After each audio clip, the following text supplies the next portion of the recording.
अच्छा, ये जो है पिछले लेक्चर से कंटिन्यू है। तो अब जो है टॉपिक अंडरस्टैंडिंग स्टैटिक के स्टैटिक कीवर्ड जो है, ये जब भी हम जो है किसी वेरिएबल या मेथड के साथ लगाते हैं तो उसको एक्सेस करने के लिए हमें जो है ऑब्जेक्ट बनाने की ज़रूरत नहीं पड़ती है। तो इसका सबसे बड़ा एग्जांपल जो यहाँ पे बुक दे रहा है कि वो मेन मेथड है, कि अब मेन मेथड जो है विदाउट ऑब्जेक्ट रन होता है, कि ये नहीं कि उसको एक्सेस करने के लिए पहले कोई हम ऑब्जेक्ट बनाएंगे। मेन मेथड बनाने के लिए हम जैसे लिखते हैं पब्लिक स्टैटिक वॉइड मेन, ठीक है। तो वो एक स्टैटिक मेथड है और वो जो है जावा जो है डायरेक्टली रन करता है। और अगर स्टैटिक जो है कीवर्ड हम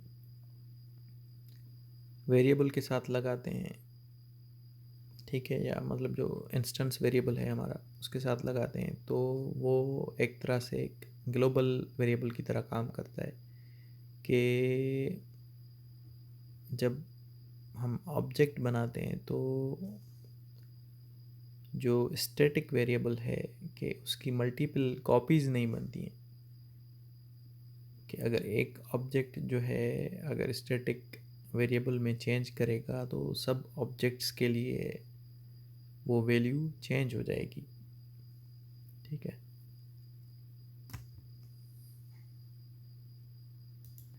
अच्छा, अब अगर कोई जो है मेथड हम स्टैटिक बनाते हैं तो उसमें रिस्ट्रिक्शन ये आ जाती है कि वो मेथड जो है दूसरे सिर्फ स्टैटिक मेथड्स को ही जो है कॉल कर सकता है, या जो है दूसरे स्टैटिक वेरिएबल्स को ही जो है एक्सेस कर सकता है। तो ये जो है स्टैटिक मेथड्स में रेस्ट्रिक्शंस हैं।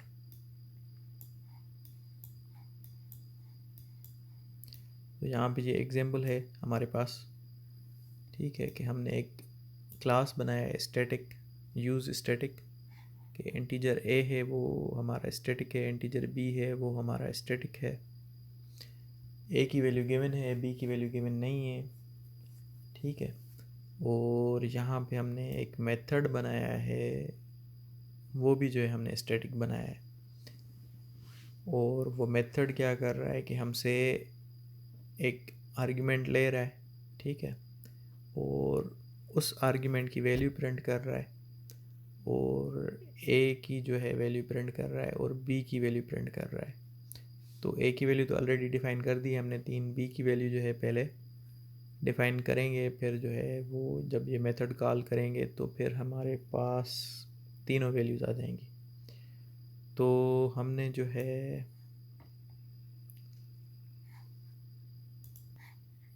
अच्छा, तो जो है इस मेथड के बाद हमारे पास एक स्टैटिक सिर्फ कीवर्ड है और कर्ली ब्रैकेट्स में जो है कुछ जो है स्टेटमेंट्स हैं। तो इसको हम कहते हैं, एक जो है ये ब्लॉक है, ठीक है, और इस ब्लॉक को हम स्टैटिक ब्लॉक कहते हैं। तो ये भी मैं बताता हूँ कि ये कब एग्जीक्यूट होता है, क्यों, कैसे होता है। अच्छा, उसके बाद हमारे पास मेन मेथड है। मेन मेथड में जो है हम कॉल कर रहे हैं जो हमने यूज़र डिफाइंड मेथड बनाया और उसको हम 42 पास कर रहे हैं। अच्छा, अब होता ये है कि जब भी कोई क्लास रन करता है ना, तो उसमें जितने भी जो है स्टैटिक वेरिएबल्स होते हैं या ब्लॉक्स होते हैं, तो पहले वो जो है रन होते हैं। कि जैसे अब स्टैटिक इंटीजर ए है इक्वल टू 3, तो ए को वैल्यू असाइन हो जाएगी। अब स्टैटिक इंट बी, अब ये जो है नहीं हो सकता इसमें, क्योंकि बी को वैल्यू ऐसे डायरेक्टली कोई असाइन नहीं हो सकती। तो फिर स्टैटिक वॉइड मेथड, अब ये भी जो है जब कॉल होगा तभी होगा। सिर्फ अभी यहाँ पे static a is equal to 3 को जो है वैल्यू असाइन हो गई। तो अब ये स्टैटिक जो ब्लॉक है ये अब रन होगा, कि मतलब सारे पहले स्टैटिक जो है स्टेटमेंट्स हैं वो हमारी रन हो जाएंगी। ठीक है, तो ये भी रन हो जाएगी। तो स्टेटमेंट इसमें जो है प्रिंट हो रहा है, स्टैटिक ब्लॉक में जो है स्टैटिक ब्लॉक इनिशलाइज्ड, और बी को अब यहाँ से वैल्यू असाइन होगी, b is equal to a into 4। तो ए की वैल्यू तो ऑलरेडी डिफाइंड है, ठीक है। तो अब यहाँ पे बी को भी वैल्यू असाइन हो जाएगी। अब मेन मेथड में आ जाएंगे, तो मेन मेथड में जब ये मेथड 42 रन होगा, तो इस मेथड में जब चले जाएंगे हम, तो x की वैल्यू 42 है, तो x की वैल्यू 42 प्रिंट होगी, a की वैल्यू 3 और b की जो है 12, ठीक है। तो ये जो है हमारे प्रोग्राम का आउटपुट है।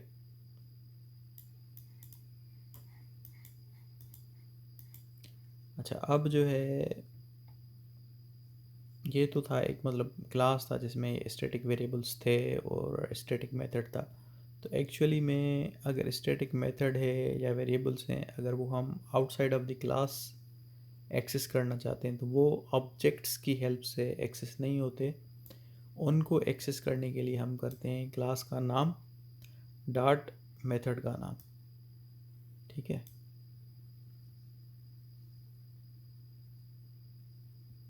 तो ये इस तरह जो है एक्सेस होंगे।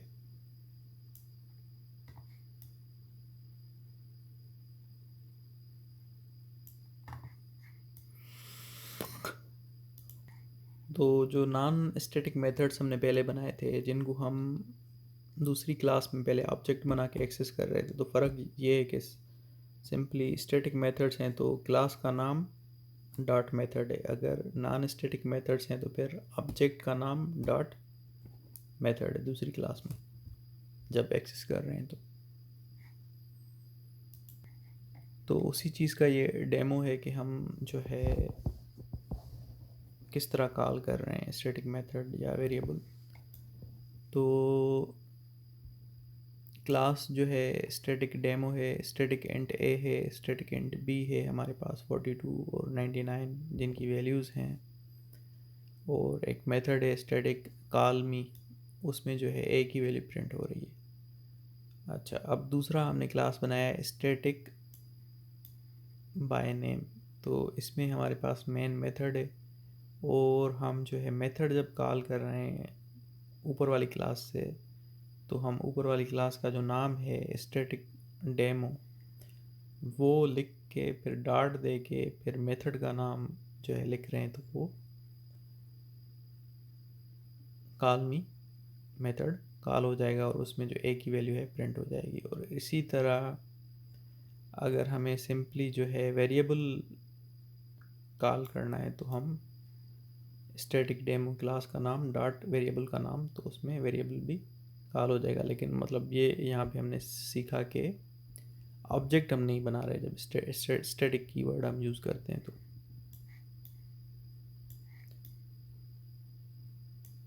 और जो फाइनल है कीवर्ड,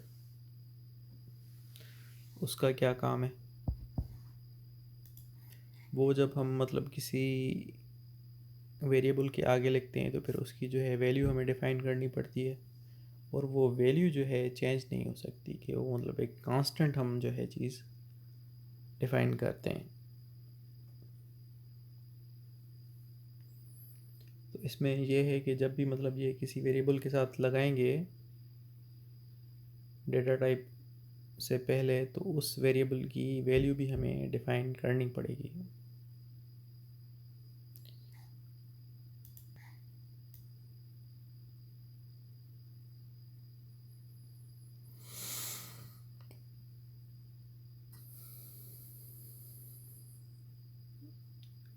अच्छा, अब वो जो वैल्यू है वो या तो हम डायरेक्टली वैल्यू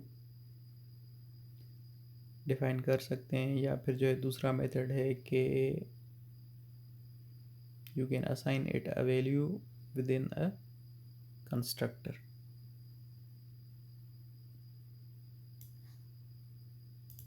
कि जैसे इंस्टेंस वेरिएबल्स हैं, अगर उनकी वैल्यू जो है हम फाइनल कर रहे हैं, ठीक है, तो फिर वो जो है हम जब कंस्ट्रक्टर कॉल करेंगे तो वहाँ पे भी जो है उनकी जो वैल्यू डिफाइन करेंगे वो फिक्स हो जाएगी। तो बस सिंपली ये है कि हम जो है डेटा टाइप से पहले फाइनल कीवर्ड लिखते हैं और जो वेरिएबल का नाम होता है वो हम जो है मोस्टली ब्लॉक लेटर्स में लिखते हैं। अच्छा, और ये जो फाइनल कीवर्ड है ये मेथड्स के साथ भी अप्लाई कर सकते हैं, लेकिन क्योंकि अभी मैंने बताया कि फाइनल की हेल्प से जो है वेरिएबल्स की जो वैल्यू है वो कांस्टेंट रहती है, तो अब मेथड में तो इस तरह का कोई चक्कर नहीं होता, तो वहाँ पे उसकी मीनिंग जो है अलग होती है। तो वो जो है फिर हम आगे वाले चैप्टर्स में, नेक्स्ट चैप्टर में जो है हम देखेंगे कि मेथड्स के साथ अगर हम फाइनल कीवर्ड यूज़ करते हैं तो वहाँ पे फाइनल कीवर्ड का क्या काम है। उसके बाद हमारे पास अरेज हैं। अच्छा, अब अरे जो हमारे पास क्लास है उसमें हमारे पास एक इंस्टेंस वेरिएबल होता है लेंथ, जो हमेशा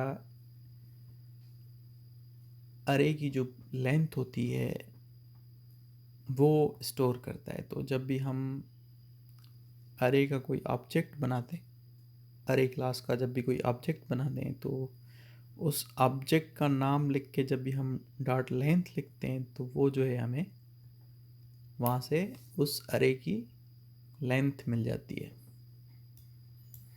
जिसको हम साइज भी कह सकते हैं अरे की। तो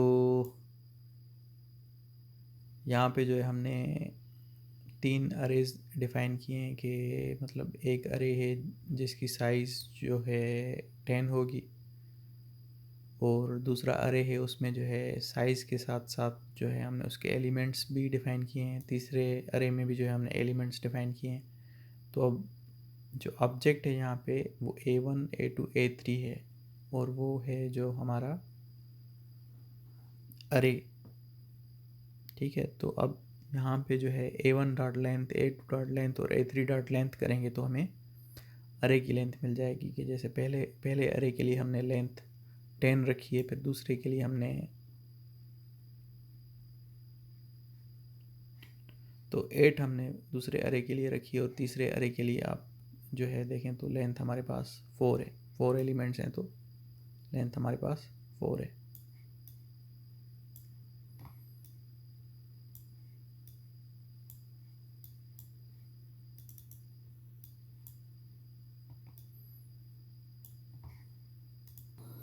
अच्छा, अब ये जो है वही सेम प्रोग्राम है हमारा स्टैक वाला। अब इस पहले हमने क्या किया था कि हमने वहाँ पे स्टैक की जो लेंथ है वो 10 फिक्स कर दी थी। अब इस प्रोग्राम में सिर्फ माइनर चेंज है कि जो हमारे पास स्टैक है अरे उसकी साइज़ जो है हमने यहाँ पे डिफ़ाइन नहीं की है, वो हम जो है एक हमने कंस्ट्रक्टर बनाया है, उसकी हेल्प से जो है हम यूज़र से वो साइज़ लेंगे।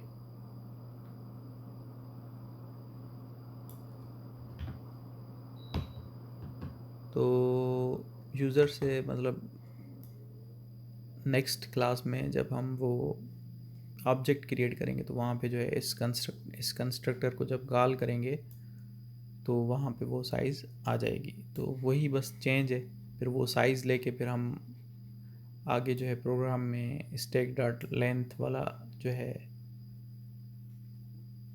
बिल्ट इन मेथड भी यूज़ कर रहे हैं कि वो मतलब लेंथ जो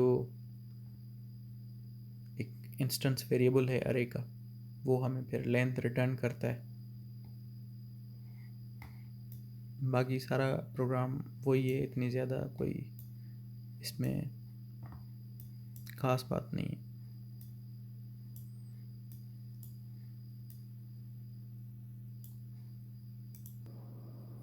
अच्छा, जैसे लूप के अंदर लूप होता था तो हमारे पास जो है हम कहते थे नेस्टेड लूप, इसी तरह क्लास के अंदर भी जो है हम क्लास बना सकते हैं। ठीक है, तो जो अंदर वाली क्लास होगी इनर इनर क्लास, ठीक है, तो वो जो है आउटर क्लास के जो है मेथड्स और इंस्टेंस वेरिएबल को एक्सेस कर पाएगी, लेकिन जो आउटर क्लास है वो इनर क्लास के मेथड्स और इनर क्लास के जो इंस्टेंस वेरिएबल्स हैं उनको एक्सेस नहीं कर पाएगी।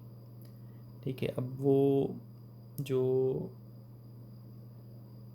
नेस्टेड क्लासेस हैं वो स्टैटिक भी हो सकती हैं, नॉन स्टैटिक भी हो सकती हैं। वो डिपेंड करता है कि हम उनके साथ जो है स्टैटिक कीवर्ड लगाते हैं या नहीं लगाते।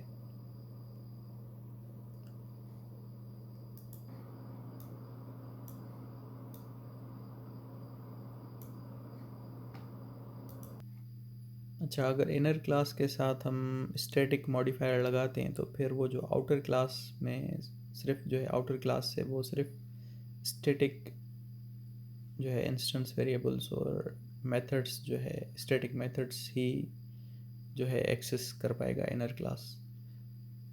तो ये थोड़ी रिस्ट्रिक्शन होगी अगर इनर क्लास हमारा स्टैटिक है तो।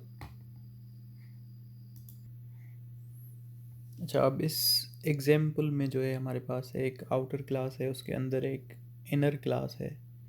तो इनर इनर इनर क्लास के अंदर जो है हमारे पास वॉइड डिस्प्ले मेथड है, और वो जो है मेथड हम आउटर क्लास में जो है आउटर क्लास में जो है हम जो है इनर इनर क्लास का एक जो है ऑब्जेक्ट बना के एक्सेस कर रहे हैं। तो आउटर क्लास है, आउटर क्लास में एक वेरिएबल है आउटर अंडरस्कोर एक्स जिसकी वैल्यू 100 है। फिर एक मेथड है वाइड टेस्ट का, और उसके अंदर जो है हमने इनर क्लास का एक ऑब्जेक्ट बनाया है। ठीक है, और वो इनर क्लास के अंदर जो डिस्प्ले मेथड है वो एक्सेस कर रहे हैं। तो आउटर क्लास में हम इनर क्लास के जो मेथड्स या इंस्टेंस वेरिएबल्स हैं तो वो हम जो है ऑब्जेक्ट की हेल्प से एक्सेस कर सकते हैं। अच्छा, अब जो है जो इनर क्लास है उसके अंदर डिस्प्ले मेथड है, और उस डिस्प्ले मेथड के अंदर जो है हम प्रिंट करवा रहे हैं आउटर अंडरस्कोर एक्स की वैल्यू। तो जो इनर क्लास है वो डायरेक्टली एक्सेस कर सकता है इनर क्लास जो है डायरेक्टली एक्सेस कर सकता है आउटर क्लास के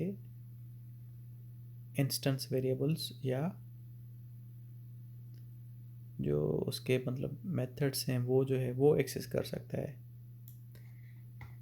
कि जैसे अभी यहाँ पे आउटर अंडरस्कोर एक्स जो है वो डायरेक्टली एक्सेस कर रहा है, उसे कोई जो है ऑब्जेक्ट यहाँ पे बनाने की ज़रूरत नहीं पड़ी।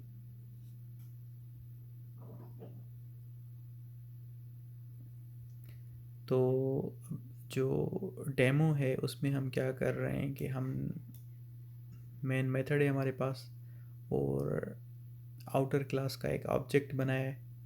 ठीक है, अब आउटर डॉट टेस्ट मेथड हम एक्सेस कर रहे हैं।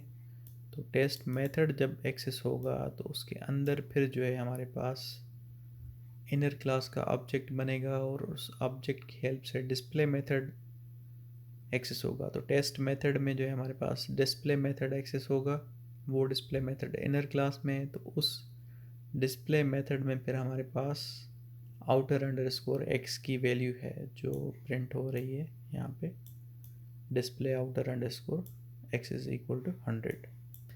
और फिर दूसरा प्रोग्राम है हमारे पास के कह रहा है कि अगर हम जो है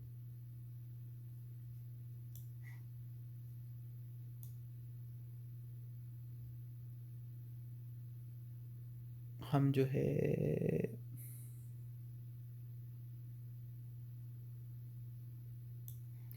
आउटर क्लास में ये जो इनर क्लास में हमने y डिफ़ाइन किए y इज़ इक्वल टू 10। ठीक है, ये इनर क्लास में, तो अगर हम ये y जो है आउटर क्लास में एक्सेस करेंगे तो नहीं होगी। तो आउटर क्लास में हमने जो है एक मेथड बनाया है जिसमें हम प्रिंट करवा रहे हैं y की वैल्यू, तो आउटर क्लास में y की वैल्यू नहीं हो रही, जबकि इससे पहले वाले प्रोग्राम में हमने आउटर क्लास के वेरिएबल को इनर क्लास में प्रिंट करवाया था। तो रिवर्स जो है कह रहा है कि मतलब ट्रू नहीं है।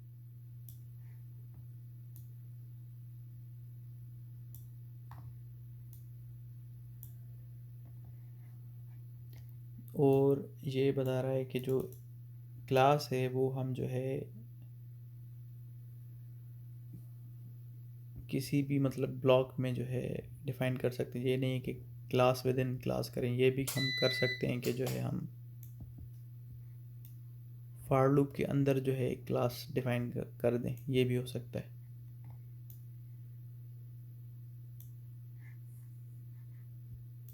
और ये भी हो सकता है कि किसी मेथड के अंदर जो है हम क्लास डिफ़ाइन कर दें। तो अभी ये प्रोग्राम है, इसमें जो है हम फॉर लूप के अंदर जो है क्लास डिफ़ाइन करेंगे। तो एक हमारे पास आउटर क्लास है, ठीक है, वही, फिर उसके साथ एक वेरिएबल है आउटर अंडरस्कोर एक्स, और उसके अंदर फिर जो है एक मेथड है। मेथड के अंदर जो है फॉर लूप है। फॉर लूप के अंदर अब देखेंगे, लूप के अंदर जो है हमारी इनर क्लास है। तो इनर क्लास के अंदर फिर वो वॉइड मेथड है, और वॉइड मेथड में जो है हम आउटर एक्स जो है प्रिंट करवा रहे हैं। और फिर हमने क्या किया है कि आउटर आउटर जो है आउटर क्लास में जो है हमने इनर क्लास का एक मेथड बनाया है, और जिसमें जो है हम ये डिस्प्ले मेथड कॉल कर रहे हैं।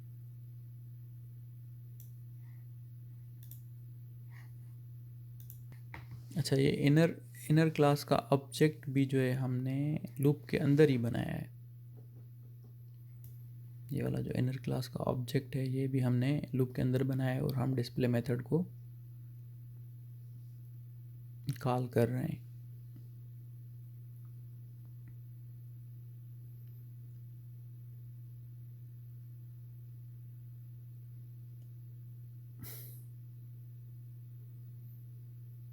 तो हो क्या रहा है कि इनर क्लास डेमो है जिसमें मेन मेथड है, और उसमें हमने आउटर क्लास का ऑब्जेक्ट बनाया है, और फिर हम कॉल कर रहे हैं आउटर डॉट टेस्ट। तो आउटर डॉट टेस्ट जो है ये यहाँ पे वॉइड टेस्ट है, ठीक है, ये कॉल हो गया। अब इसमें जब हम आ जाएंगे तो लूप चल रहा है हमारा 0 से 9 तक। तो ये लूप चलेगा हमारा 0 से 9 तक। तो पहली इटरेशन में क्या होगा कि हमारे पास जो है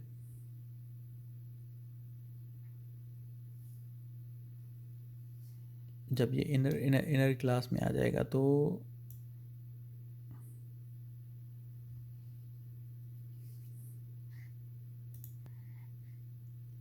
उसके अंदर जो है हमारे पास वाइड डिस्प्ले मेथड बना हुआ है। लेकिन अभी ये वाइड डिस्प्ले हमारा कॉल नहीं हो रहा, कॉल हो रहा है जो है फॉर लूप में नीचे, कि जब हमने ऑब्जेक्ट बनाया इनर क्लास का, और उसमें इनर डॉट डिस्प्ले जब हमने जो है कॉल किया है, तो अब जो है ये इनर लूप में आ जाएगा, और हमें इनर लूप में क्या जो है सॉरी इनर इनर क्लास में आ जाएगा, और इनर इनर क्लास में जो है हमारे पास जो वाइड डिस्प्ले है उस मेथड में जो हमें आउटर एक्स की वैल्यू ऊपर से उठा के, आउटर क्लास में से उठा के एक बार प्रिंट करके देगा। फिर जो है दूसरी बार ये लूप जो है चल रहा है तो ये 10 बार हमें वैल्यू प्रिंट करके देगा।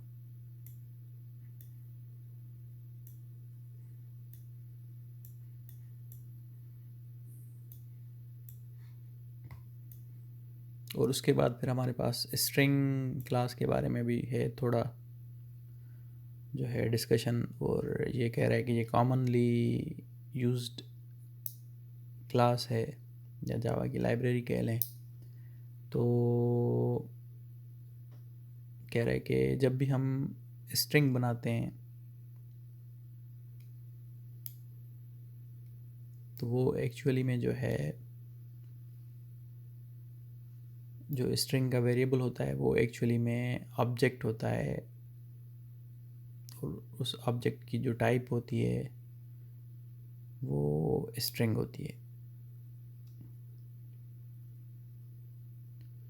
और अगर हम सिंपली एक कांस्टेंट स्ट्रिंग भी बना रहे हैं, जैसे दिस इज़ स्ट्रिंग 2 प्रिंट कर रहे हैं, ठीक है, तो वो भी एक्चुअली में जो है स्ट्रिंग ऑब्जेक्ट ही है।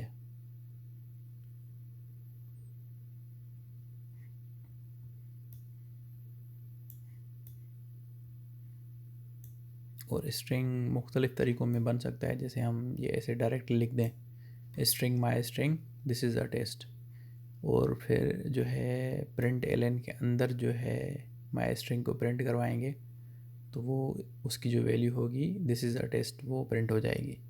दूसरा तरीका ये भी है कि हम प्लस साइन यूज़ करके स्ट्रिंग्स को कनकेटिनेट कर सकते हैं, ठीक है। तो फिर हमारे पास जो रिज़ल्ट आएगा आई लाइक जावा। और जो है हमारे पास जो प्रोग्राम है उसमें हमने क्या किया है कि स्ट्रिंग के 3 ऑब्जेक्ट्स बनाए, या ये कह लें कि वेरिएबल्स बनाए, ठीक है। लेकिन अभी हम ऑब्जेक्ट्स के टर्म्स में बात कर रहे हैं, तो ये स्ट्रिंग क्लास के 3 हमने ऑब्जेक्ट्स बनाए, ठीक है। तो फिर जो है हम उनको प्रिंट एलन के अंदर जब ऑब्जेक्ट्स को रख रहे हैं तो उनकी जो वैल्यू है वो आ रही है। अच्छा, स्ट्रिंग 3 में जो है हम कनकेटिनेशन कर रहे हैं स्ट्रिंग 1 प्लस एंड और स्ट्रिंग ऑब्जेक्ट 2 की। तो स्ट्रिंग ऑब्जेक्ट 1 में जो है हमारे पास प्रिंट होगा फर्स्ट स्ट्रिंग, और स्ट्रिंग ऑब्जेक्ट 2 में प्रिंट होगा हमारे पास सेकंड स्ट्रिंग, लेकिन स्ट्रिंग ऑब्जेक्ट 3 में जो हमारे पास प्रिंट होगा वो first string and second string. और स्ट्रिंग में बता रहा है कि कुछ जो है क्लास में बिल्ट इन मेथड्स हैं, जैसे कि लेंथ हम स्ट्रिंग की फाइंड कर सकते हैं, या जो है 2 स्ट्रिंग्स को कंपेयर कर सकते हैं इक्वल्स मेथड की हेल्प से, और जो है किसी पर्टिकुलर इंडेक्स पे जो है स्ट्रिंग में कैरेक्टर फाइंड कर सकते हैं। तो उसका जो है यहाँ पे प्रोग्राम है कि वही जो है हमारे पास स्ट्रिंग ऑब्जेक्ट्स हैं 1 2 3, ठीक है। और स्ट्रिंग 3 और स्ट्रिंग 3 की जो वैल्यू है वो वही है जो स्ट्रिंग ऑब्जेक्ट 3 की जो वैल्यू है वो सेम है जो स्ट्रिंग ऑब्जेक्ट 1 की है। तो लेंथ अगर फाइंड करनी है तो हम स्ट्रिंग ऑब्जेक्ट 1 डॉट लेंथ लिखेंगे, और अगर कोई पर्टिकुलर कैरेक्टर चेक करना है जो है तो हम जो है string object 1 dot character eight index 3 पे हम वो कैरेक्टर भी देख सकते हैं। और जो है हमें अगर जो है स्ट्रिंग्स कंपेयर करने हैं तो फिर हम जो है जो एक ऑब्जेक्ट है, ठीक है, स्ट्रिंग ऑब्जेक्ट 1, उसकी हेल्प से मेथड कॉल कर रहे हैं इक्वल्स, और उसमें क्या पास कर रहे हैं ऑब्जेक्ट 2। तो जो ऑब्जेक्ट 2 की वैल्यू होगी वो कंपेयर करेगा स्ट्रिंग ऑब्जेक्ट 1 के साथ, और फिर ट्रू या फॉल्स में जो है हमें वैल्यू मिलेगी जिसके हिसाब से फिर इफ़ के अंदर जो स्टेटमेंट है वो प्रिंट होगी, या फिर जो एल्स के अंदर स्टेटमेंट है वो प्रिंट होगी।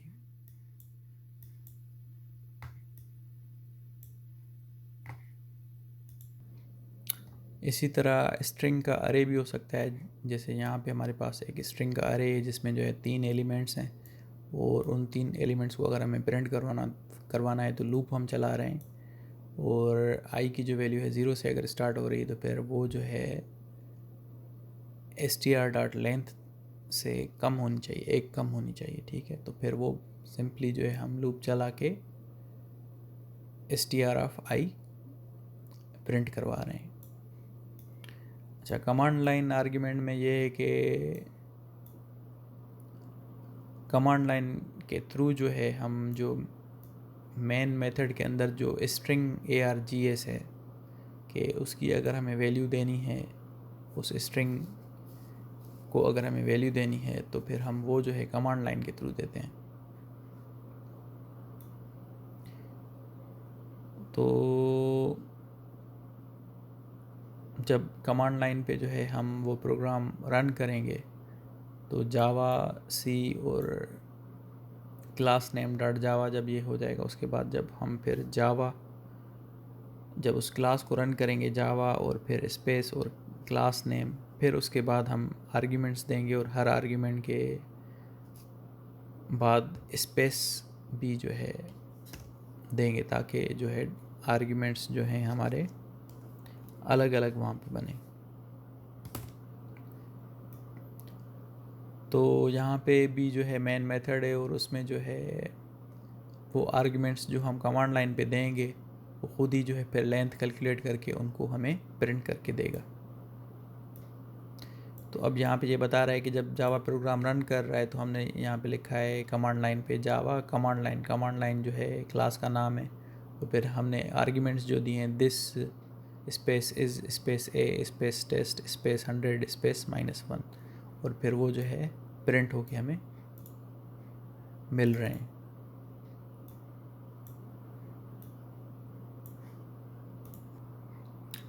अच्छा, वेरिएबल लेंथ आर्ग्यूमेंट के मतलब कोई अगर हमारे पास मेथड है कि उसमें जो है हम आर्ग्यूमेंट्स जो है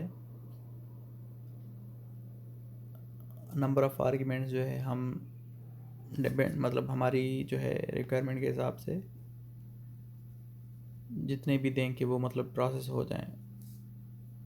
कि जैसे प्रिंट एफ हमने यूज़ किया था फॉर्मेटिंग के लिए कि वहाँ पे हम जितने भी जो है मुख्तलिफ जो है फॉर्मेटिंग जिस भी चीज़ पे अप्लाई कर रहे थे इंटीजर पे डबल पे या जो है फ्लोट पे, तो वो सब पे जो है फॉर्मेटिंग अप्लाई हो रही थी और जितने भी जो है वहाँ पे आर्ग्यूमेंट्स दे रहे थे वो सब के सब फॉर्मेट होके हमें मिल रहे थे।